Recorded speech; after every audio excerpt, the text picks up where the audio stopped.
So very good morning from Kyiv, and it's an absolutely gorgeous morning. I got up at 5 o'clock this morning and got myself ready, prepared, and jumped in a taxi and came up to Vladimir Hill overlooking the statue of Vladimir.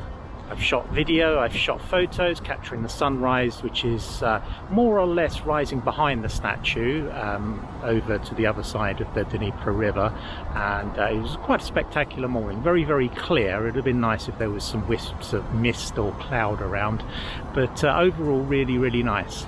The only issue was the gimbal again. I got here, set up, put the camera on the gimbal, balanced, and absolutely nothing. Battery dead again. Now that's beginning to make me think that either there's a charging problem or the gimbal's battery is not working as it should do. So I'm going to go back later today and put it on a full charge overnight and see what happens, because I don't think I used it that much. I used it a couple of days ago in Kyiv and I used it in Lviv, but it doesn't seem to be giving me the 12-hour battery life that it should do, and that's kind of annoying.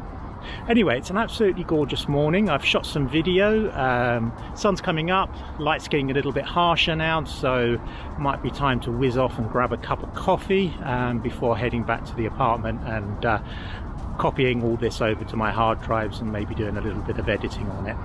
I'll catch you later.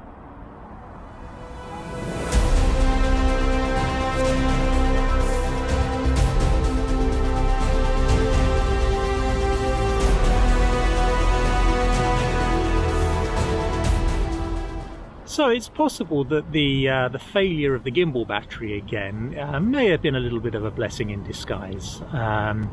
I shot all of the footage handheld using the XT4's inbuilt stabilisation system, plus the stabilisation on the lenses that I have, the 55-200 and the 18-55. They both have inbuilt stabilisation. So using a combination of IBIS and the inbuilt lens stabilisation, I got some pretty steady looking shots.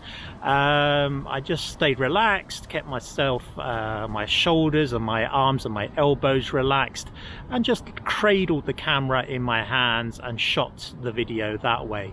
On screen, on the LCD screen, the camera's LCD screen, they look pretty good. It looks pretty steady. We'll see how it looks when we get it onto a bigger screen, but I'm sure with a little bit of stabilization I've got some workable footage. So I think I'll get back to the hotel and charge up this gimbal and maybe go out again a little bit later this evening when the light starts to come down and we head into the golden and blue hours this evening, and I will spend most of the day editing the images and video that I've shot this morning.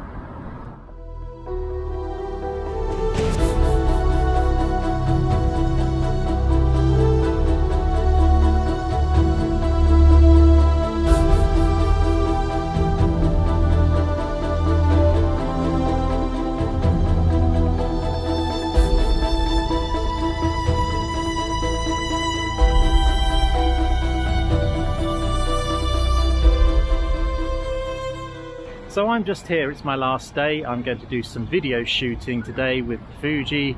I've shot here before, but it's a beautiful location and I've not shot anything on a nice bright sunny day as it is today. The forecast was actually really good for today as it's turned out, but as I walked up Krushatik it was very grey and overcast, and literally in the space of 5 minutes it's turned really, really nice, and I'm getting a little bit of stock shooting done. Once again, I'm shooting from the gimbal. I'm shooting at 60 frames per second. It allows me to slow the footage down in post-production and smooth it out, and hopefully get some really, really nice cinematic looking footage that will sell well on stock. But I'm going to crack on and I'll catch you later.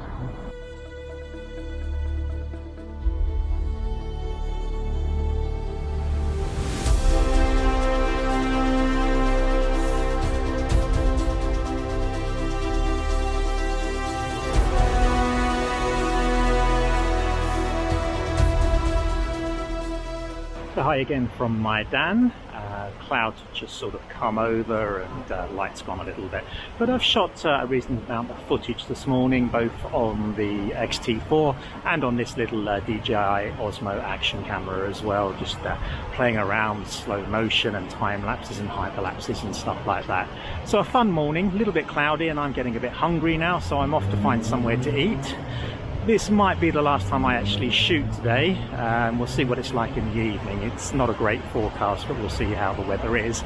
I got a flight tomorrow back down to Odessa at 9:50, so I need to be over at Borispil for around 7:30, 7:50 to check in. And flight's only an hour, but it saves a lot of time. It's 6 hours on the bus, 7 hours on the train, or just over an hour on the plane, so kind of makes sense. Anyway, coming to the end of this series of Lviv and Truskits and Kyiv. I hope you've enjoyed the series. I will be doing this sort of stuff a lot more. I will be doing it about my hometown of Odessa as well. And don't forget, if you've enjoyed this series, like, share and subscribe. I'll catch you later.